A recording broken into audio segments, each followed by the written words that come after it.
नमस्ते, good morning, Vande Mataram, जय श्री राम। आज हम टॉपिक चर्चा करने वाले वह टॉपिक है संसाधन। सबसे पहले सवाल उठता है, संसाधन किसे कहते हैं, संसाधन क्या होता है। मनुष्य के उपयोग में आने वाली प्रत्येक वस्तु संसाधन कहलाती है।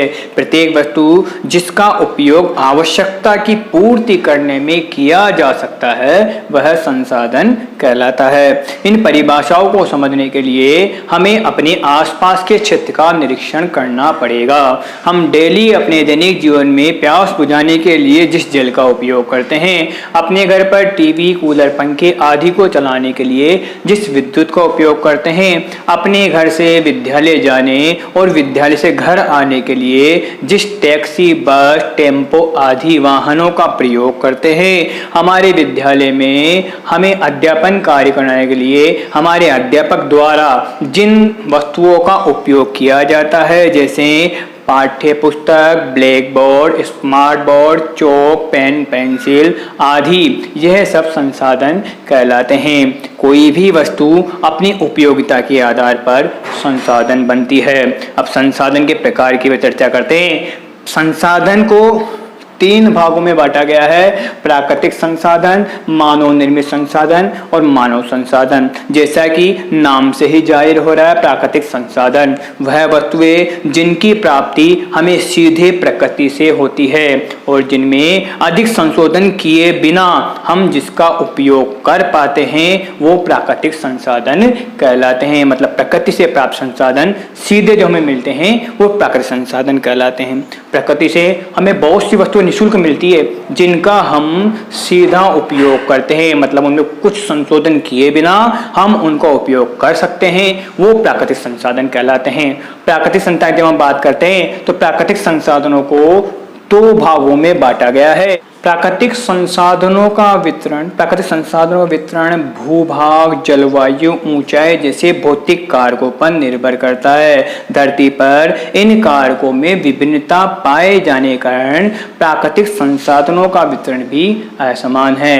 प्राकृतिक संसाधनों को हम 2 भागों में बांटते हैं, नवीकरणीय संसाधन और अनवीकरणीय संसाधन। अब नवीकरणीय संसाधन किसे कहते हैं? देखिए, वे संसाधन जिनको हम शीघ्रता से नवीकृत अथवा पुनः पूरित कर सकते हैं। मतलब जिन संसाधनों को हम भौतिक, रासायनिक और यांत्रिक प्रक्रिया के द्वारा नवीकृत अथवा पुनः उत्पन्न कर सकते हैं वो नवीकृत संसाधन कहलाते हैं। मतलब जिन संसाधनों का हम दोबारा से उपयोग लायक बना सकते हैं वह संसाधन नवीकरणीय संसाधन कहलाते हैं। इनमें उदाहरण के रूप में सौर ऊर्जा, पवन ऊर्जा, जल, जीव जंतु आदि जो है ये नवीकरणीय संसाधन कहलाते हैं। अब अनवीकरणीय संसाधन क्या है? देखिए, अनवीकरणीय संसाधन इसके लिए कहा गया है जिन संसाधनों के भंडार सीमित है और एक बार जिनके भंडार समाप्त हो जाने के बाद में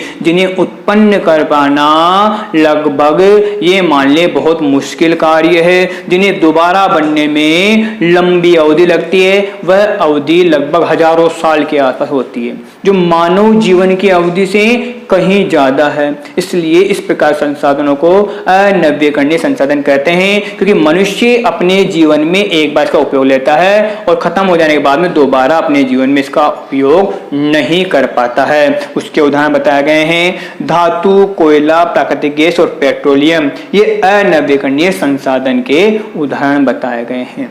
संसाधन का दूसरा जो स्वरूप बताया गया है, दूसरा जो भाग बताया गया है वह है मानव निर्मित संसाधन। नाम से जाहिर हो रहा है मानव के द्वारा निर्मित संसाधन मानव निर्मित संसाधन कहलाते हैं। अर्थात मनुष्य अपने विज्ञान, ज्ञान, कौशल के आधार पर प्रकृति से प्राप्त संसाधनों को उपयोग लायक बना लेता है, वह संसाधन मानव निर्मित संसाधन कहलाते हैं, जिनका एक बार उपयोग लेने के बाद में दोबारा उपयोग में उन्हें नहीं लिया जा सकता है। साथ ही राष्ट्रीय विकास के लिए मानव निर्मित संसाधनों का विकास अति आवश्यक है।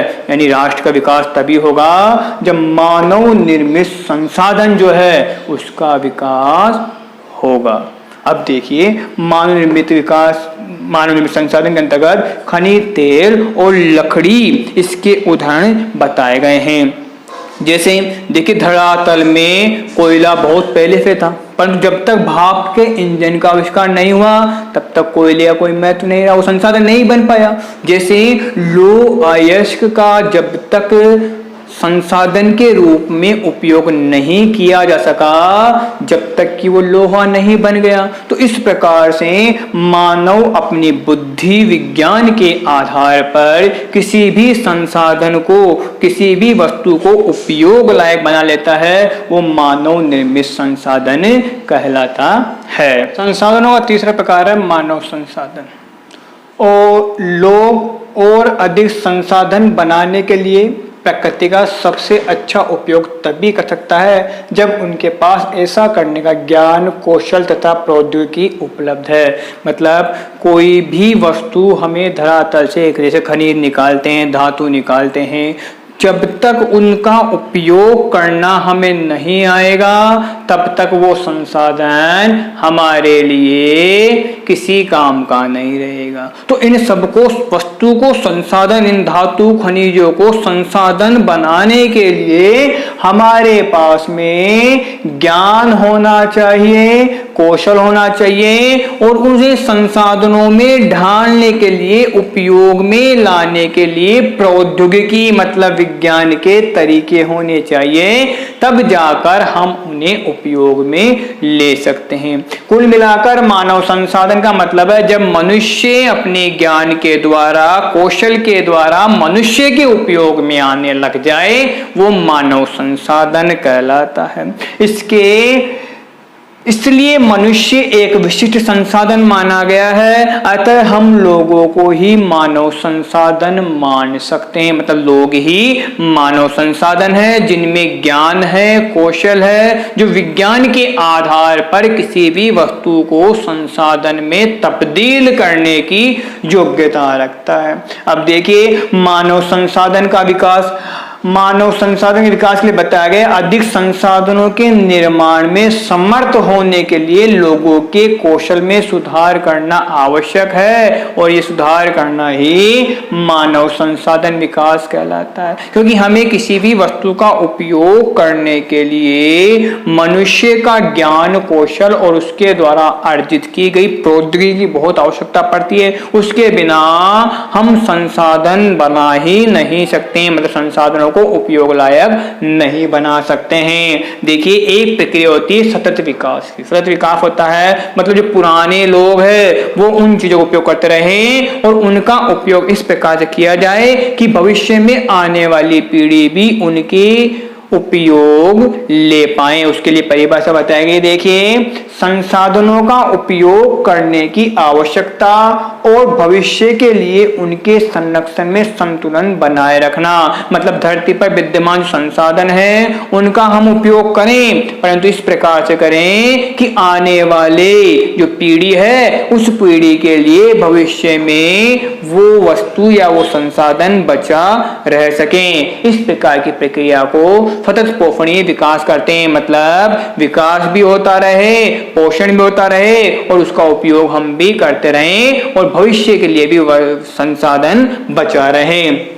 इसके अलावा संसाधनों के संरक्षण भी हमारे लिए बहुत आवश्यक है, क्योंकि आने वाली भावी पीढ़ी को कुछ अगर हम देना चाहेंगे, उनकी सोचेंगे, तो संसाधन का संरक्षण करना बहुत आवश्यक है। अब संसाधन का संरक्षण हम कैसे कर सकते हैं? देखिए, इसमें बताया गया है संसाधनों के संरक्षण के अनेक तरीके हैं। प्रत्येक व्यक्ति उपभोग को कम करके पुनः चक्रण और पुनः उपयोग द्वारा योगदान दे सकता है। इसके उदाहरण के रूप में देखिए, पृथ्वी पर पीने योग्य जल सीमित है।